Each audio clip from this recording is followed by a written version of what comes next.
የምሸጥ ሴት አይደለሁም። ሲጀመርም እኮ አላውቀውም ጠሪቃውን። ግን እኔ እኮ ከደጋጎቹ ስለገጠመን ነው ዛሬ እኛ እዚህ የቆምነው። የ10 ዓመት ፍርድ የሚፈረድበት ክስ ነው የመጣብኝ።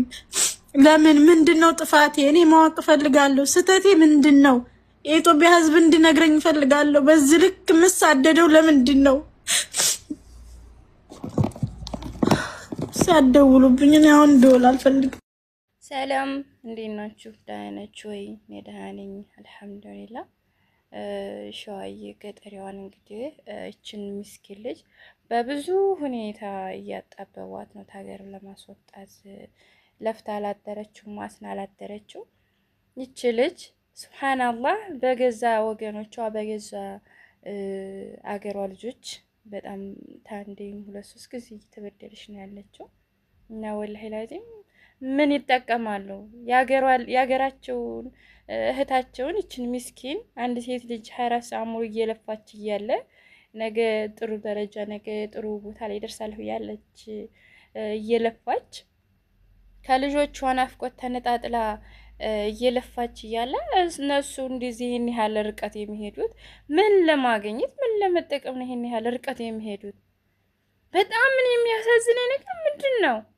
ምን ይጠቀማሉ? ከሷ ምን ይጠቀማሉ? ምንስ ያገኛሉ? እሷን እዚህ እንደዚህ እሷን ለመጣል እሷን የሆነ ነገር ለማድረግ የሚሄዱት መንገድ ምን ያገኛሉ?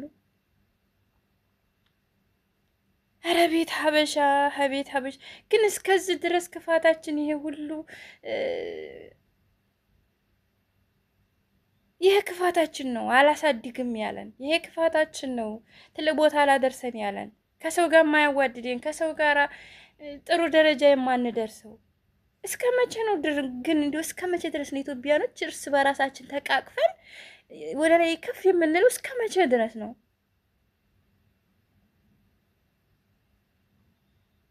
ያሟል ሐቂቃ ወላሂ ያሟል።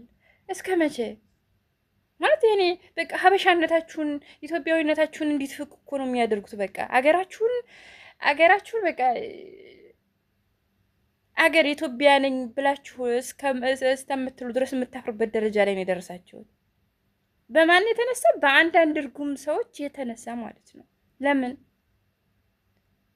እስኪ ራሳችሁን ጠይቁት። እስኪ ምንድን ነው ሀይቃ ምንድን ነው? እኔ እንጃ ወላሂ እኔ በጣም ነው ያሳዘነችኝ። ከ3 ወር ከ4 ወር ያላነሰ ነው ያችን ሴቷን ልጇን የላከችው ወዲያ ሀገር በናፍቆት እዚህ ትንገበገባለች። እዚህ ደግሞ እነሱ እንጃ እኔ በምን ቃላት እንደሚገልጻቸው ራሱ አላቅም። የኢትዮጵያ ሀገራችን አላቅም። ወላሂ ለዚህ በሀገራችን አያስቀምጡን፣ እሰው ሀገር ላይ መተንም አያስቀምጡ። ምን እንሁን? ወዴት እንሄድ? ኢትዮጵያነታችንን እንዴት አድርገን እንፋቀው?